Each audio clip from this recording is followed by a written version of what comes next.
Hai guys, selamat pagi, apa kabar? Salam sejahtera, semoga kita semua diberkati Tuhan. Kembali lagi kita dengan Cici TV. Hari ini saya sangat berbahagia. Kenapa? Saya ketemu dengan salah seorang yang luar biasa, yang telah membangun bisnisnya di Prudential dan akhirnya berhasil. Apa kisah suka dukanya? Kita akan ikuti dengan Cece Yuliana Samara. Halo, selamat pagi teman-teman. Hai, namanya C. Yuliana Samara. C. Yuliana tinggal di mana nih C. Yuliana? Saya Mojokerto. Oh, tinggalnya di Mojokerto. Oke. Terus kemudian C, kan John ini tahu kalau C ini bergabung di Prudential. Boleh nggak cerita awal mula bagaimana kok bisa bergabung di Prudential? Oke, awal mulanya adalah mantan bos saya, itu leader saya sekarang adalah Konyoto. Dari Surabaya ke Mojokerto ngerekrut, ya. Ngajak gitu ya? Betul, ngerekrut Oke. sebagai agent. Oke. Nah, jadi intinya kan kami pikir, ya apa salahnya? Toh tanpa modal tidak ada resiko, gitu ya, tanpa resiko. Nah, awal mulanya yang diajak adalah Kohendro, suamiku. Oke. Karena Kohendro ngomong aku nggak mau training katanya gitu.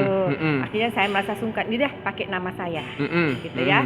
Saya pakai nama saya yang izin AAJ, tapi Kohendro sing jalanin. Oke. Itu tahun 2008 akhir. 2008 akhir, otomatis 2009 menjadi seorang agent. Oke. Gitu. Terus kemudian kenapa saya kok akhirnya memutuskan Prudential sebagai karir? Nah, saya kan seorang pedagang. Jadi saya duduk manis di kasir untuk melayani pembeli. Kohendro yang memang suka aktif ya di luar, suka diajak bisnis kanan kiri, itu paling seneng. Suka, makanya diajak Prudential juga oke. Oke, katanya tanpa modal lagi gitu. Apa salahnya nyoba gitu. Nah, gitu ceritanya. Oke, terus kemudian dari pengusaha kemudian ngerjain Prudential, gimana sih cara bagi waktunya? Saya kan jadi di toko ya, saya di manis. Yang ngerjakan adalah Kohendro, karena Kohendro yang suka paling di luar, aktivitas di luar. Begitu. Awalnya memang saya nggak fokus di Prudential. Nggak fokus saya duduk manis jaga di toko. Terus kemudian kenapa kok akhirnya bisa fokus gitu ya? Iya. Oke.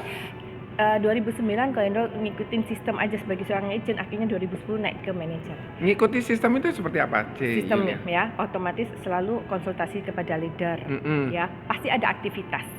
Kalau penolakan, apapun penolakannya harus dikonsultasikan ke leader. Oh, kenapa sih kok bisnis ini bisnis penolakan sih? Penolakan karena kan sebagian besar banyak nasabah yang belum paham benar terhadap Prudential. Meskipun dia punya duit, belum tentu dia ngerti. Jadi orang kalau meskipun nggak ngerti, meskipun banyak uang, pasti dia nggak mau. Gitu. Terus akhirnya kok memutusin Prudential full time, gimana ceritanya? Jadi gini, 2010 saya kena unit manager karena pakai nama saya mulai, ya. Padahal sebelumnya saya nggak pernah urusan tentang Prudential, hanya dipakai nama. Nah, Kohendro kan suka bisnis di luar sana. Februari 2010 itu dia baru ngaku ke saya kalau hutang kami 3,8. Hah? Ya, merinding aku 3,8 M. Kenapa kok bisa? Apa yang menyebabkan hal itu terjadi? Karena Kohendro kan suka diajak bisnis kanan kiri. Selain toko itu, saya sudah ada utang bank untuk perputaran. Yang namanya bisnis itu di luar itu pasti jahat. Ya, bisnis itu menggunakan uang, modal, belum lagi ditipu teman, customer, belum barang rusak, belum barang hilang, segala macam. Ujung-ujungnya kami juga harus pakai rentenir bank untuk perputaran uang, ya istilahnya tergulung. Akhirnya utang kami total 3,8 M karena sudah nggak bisa goyang, akhirnya dia ngaku. Tapi sempat waktu itu kita sempat jual. Akhirnya kita memutuskan gudang kami jual, mobil kami jual, pabrik vulkanisir kecil-kecilan itu juga kami jual semua. Tapi hutang kami masih ada sisa, yaitu tetap 2,4 M. Kurangnya 2,4 M. 2,4 M. 2,4 M. Ya. Terus kemudian apa sih yang dilakukan sama C. Yuliana sama Kohendro selama bekerja di Prudential? Jadi waktu itu sempat setelah saya jatuh istilahnya ya, jatuh, saya sempat telepon sama Konyoto leader. Konyoto itu orang yang ngajak, ya sebagai leader atasanku. Itu juga dulu mantan bos. Iya benar. Terus? Saya sempat ngomong kalau kita mau keluar dari Prudential, istilahnya sudah nggak bisa fokus di Prudential. Ya dia sempat tanya kenapa gitu, saya cerita segala macam, kalau utang kami segala macam itu, sehingga kami harus fokus untuk menutupi hutang. Oke. Dia sempat tanya gini, oke, kira-kira kamu mau bisnis apa untuk nutupin hutang kami yang sisa 2,4 M? Padahal kamu sudah bilang teman udah nggak ada yang mau minjemin, saudara sudah nggak ada yang bisa minjemin, 14 kartu kredit itu sudah jedok, sudah dipakai semua limitnya ya. Oke. Kira-kira kamu mau usaha apa? Ya saya nggak bisa ngomong apa-apa, saya saya nggak bisa mikir kok, saya kan cuma ngomong gitu. Namanya orang sudah seperti itu. Oke, dia sudah nggak bisa mikir. Terus akhirnya dia bilang gini, oke, kamu sudah jalani prudential selama 1 tahun, ya. Nah, komisimu berapa? Dia nanya gitu. 6,7. Nah, betul kan? Itu sebulan dapat 6,7. 1 bulan, setiap bulannya kita dapat 6,7 pada waktu tahun 2010. Oke, berarti kalau kamu mengikuti sistem, yang menurut sistem berapa waktu itu? 5 juta. Gitu ya. Nah, ternyata kamu bisa kan 6,7, percaya 5 tahun lagi kamu pasti 100 juta. Karena sudah banyak orang yang membuktikan itu. Cuma ibaratnya diberitahukan itu aja ya? Iya, karena waktu itu saya cuma begini loh, apa yang harus saya kerjakan lagi?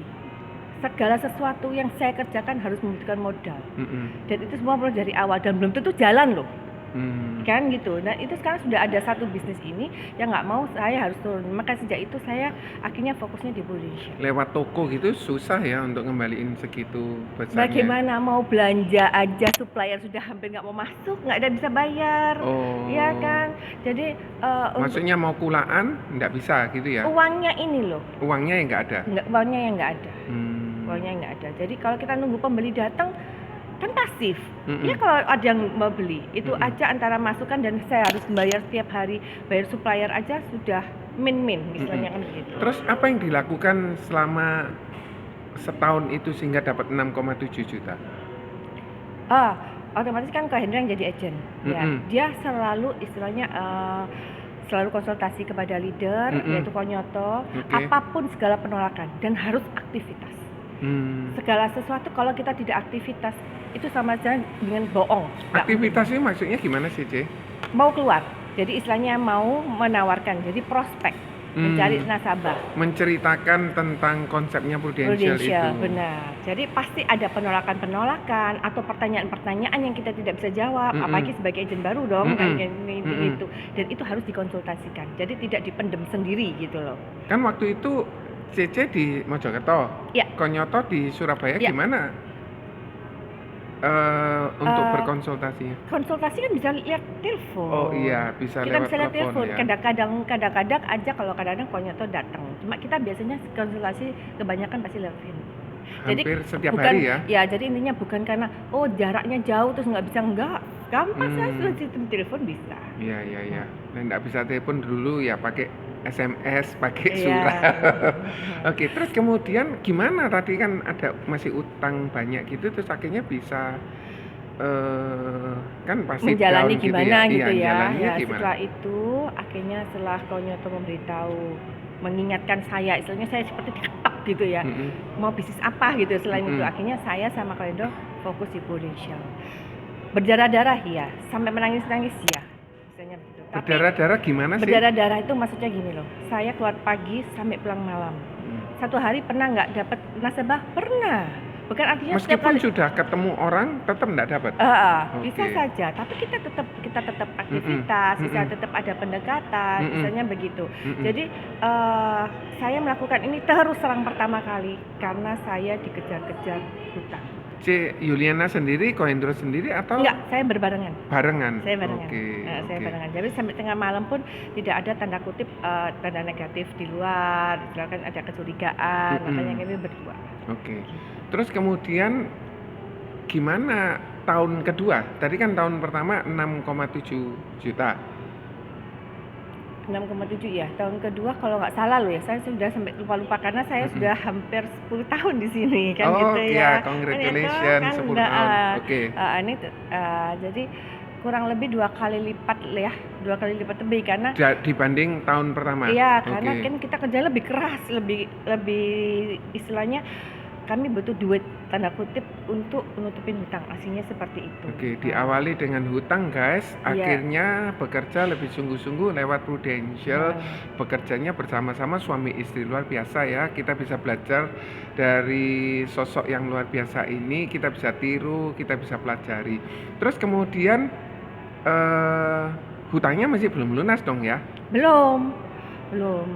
Itu pasti Tapi stres ya. tapi secara perlahan-lahan, puji Tuhan, tahun November 2017 hutang kami lunas dan itu semua berkat Prudential. 2017, mulai Ya. dari tahun berapa hutangnya tadi? 2010. 7 tahun guys, 7 tahun. mengalami berbagai tekanan dan akhirnya lunas. Boleh kita kasih tepuk tangan dong? Puji Luar Tuhan, biasa. Itu semua lewat Prudential atau masih ada bisnis yang lain? Prudential. Jadi sebetulnya ya dapat income untuk bayar utang, dapat Betul. income untuk bayar utang. Betul. Betapa itu yang tadi disebutkan berdarah-darah tadi ya. Benar. Terus kemudian apa saja sih yang sudah didapatkan di Prudential? Selain dari pertama aset saya jual semua gitu ya, pelan-pelan akhirnya saya bisa beli mobil kembali. Kemudian saya sempat beli nyicil apartemen gitu. Yang luar biasanya itu sampai sekarang saya masih teringat karena orang tua saya sudah nggak ada satu. Saya sempat memberangkatkan mereka waktu itu orang tua saya itu ke Hong Kong dan itu cita-cita mereka itu yang sampai sekarang saya tidak bisa melupakan dan puji Tuhan saya sempat memberangkatkan ya mereka. bisa dapat kesempatan. Padahal dulu saya waktu jatuh makan aja nggak bisa, saya sampai ngenger tanda kutip sampai dikasih makan oleh kakaknya Wendro. Ngenger itu guys artinya ikut atau nunut makan dengan saudara. Sampai dan itu betapa malunya guys, betapa tertekannya, betapa luar biasanya kondisi itu. Mungkin kalau saya nggak bisa bertahan seperti yang dialami C. Yuliana sama Koendro. Saya pernah C, waktu itu dirugikan sama orang kaya C, 26 juta itu aja udah rasanya. Nah ini apa 3,8 miliar ini. Terus kemudian apa sih perubahan setelah bergabung di Prudential sebelum dan sesudahnya? Ya kalau saya lihat loh ya, dari sisi kepribadian saya bisa lebih sabar karena dulu nggak sabaran gitu ya. Di sini kita menemukan berbagai macam sifat nasabah, sifat agent. Kita diajar bagaimana bisa mau mengalah gitu ya. Kemudian bagaimana kita bisa mengayomi, kita bisa memberi perhatian yang lebih. Dan yang luar biasanya saya bisa berbagi berkat kepada para agent-agent saya. Ya apa caranya membagi berkat? Ya, apa Cici kasih uang gitu? Enggak. Jadi istilahnya kalau sebagai saya nggak hanya ngasih ikan, tapi saya ngasih kailnya. Ngasihin peluang bisnisnya. Kasih peluang, jadi saya juga ayo kita bareng-bareng di sini karena saya sudah ada buktinya. Ayo sama-sama kita sukses bareng di sini. Kalau nggak salah C. Yuliana ini sudah punya kantor sendiri, betul ya? Puji Tuhan. Iya. Tentu saja nggak mudah untuk ngelola kantor. Gimana sih suka dukanya? Ya kalau mau ngomong suka duka ya pasti ada dukanya, tapi banyak sukanya lah. Banyak sukanya karena banyak orang yang terbantu. Betul. Dulu yang nggak punya kendaraan akhirnya bisa punya kendaraan. Benar. Dulu yang susah makan akhirnya bisa. Ya perubahan yang luar biasa. Yang dulunya pertama kali saya rekrut naik sepeda motor buntut. Sekarang saya beli mobil, beli rumah. Sudah gitu. Banyak ya? Banyak. Agent-agentnya C. Yuliana yang sudah berhasil juga dibangun. Tapi tentu saja mereka melakukan apa yang menjadi bagiannya ya. Betul. Tentu saja mereka melakukan yang disarankan oleh leadernya. Kalau mereka nggak melakukan sama aja nggak bisa berhasil. Ya. Terus kemudian apa sih harapannya Cici sama kantornya Cici yang ada di Mojokerto? Ya harapan saya semoga tidak 1-2 orang yang terberkati. Semoga banyak orang yang lebih terberkati. banyak lagi. Lebih banyak dan lebih banyak nasabah yang kami bantu karena banyak nasabah di luar sana yang istilahnya mereka banyak yang agentnya sudah nggak ada, kemudian tidak diservis dengan baik sehingga kami bisa memberi pelayanan yang lebih baik. C waktu itu cuma jualan di Mojokerto aja atau gimana? Mojokerto dan Surabaya. Oh, Mojokerto dan Surabaya. Ada beberapa sedikit luar pulau karena saya dari luar pulau. Iya, sedikit. Jadi tapi Surabaya dan Mojokerto digarap sama C Yuliana, akhirnya bisa melunasi hutang. Guys, ini semangat untuk tetap berjuang, semangat untuk tetap pulih, semangat untuk tetap bangkit, kita bisa belajar dari sini.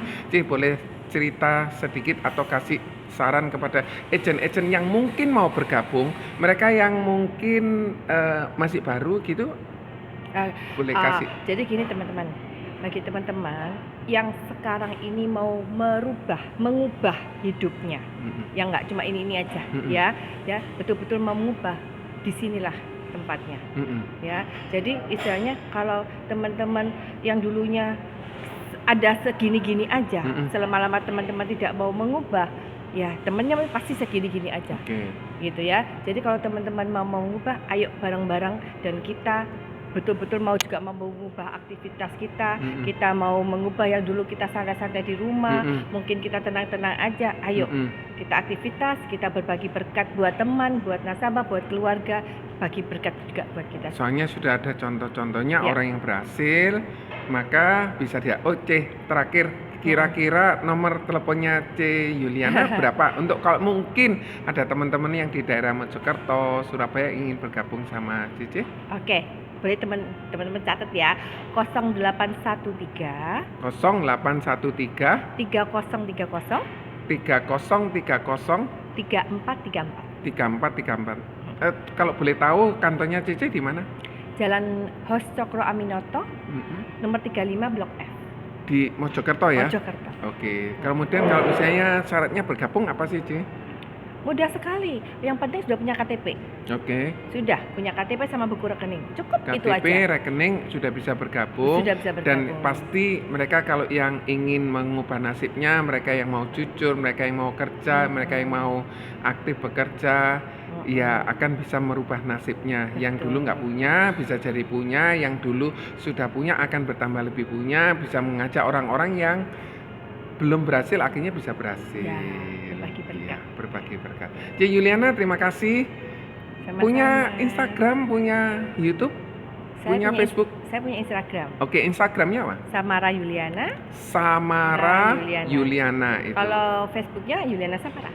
Ya. Facebooknya Yuliana Samara. Jadi sekali lagi guys, nanti akan saya tulis di deskripsi di bawah ini nomor teleponnya C Yuliana supaya Anda bisa menghubungi, Anda bisa bekerja, bertanya, atau mungkin Anda punya polis yang nggak tahu apa yang harus saya lakukan, atau mungkin Anda punya teman yang butuh pekerjaan bisa menghubungi ke C Yuliana Samara. Sekali lagi guys, kalau Anda merasakan manfaat silakan subscribe, silakan like, silakan share ke teman-teman supaya tidak hanya 1-2 orang yang bisa mendapatkan manfaat ini, tetapi banyak orang. C Yuliana, terima kasih. Semoga kebaikan C Yuliana diberkati sama Tuhan. Amin. Oke, dah. Thank you guys. God bless you all. Bye.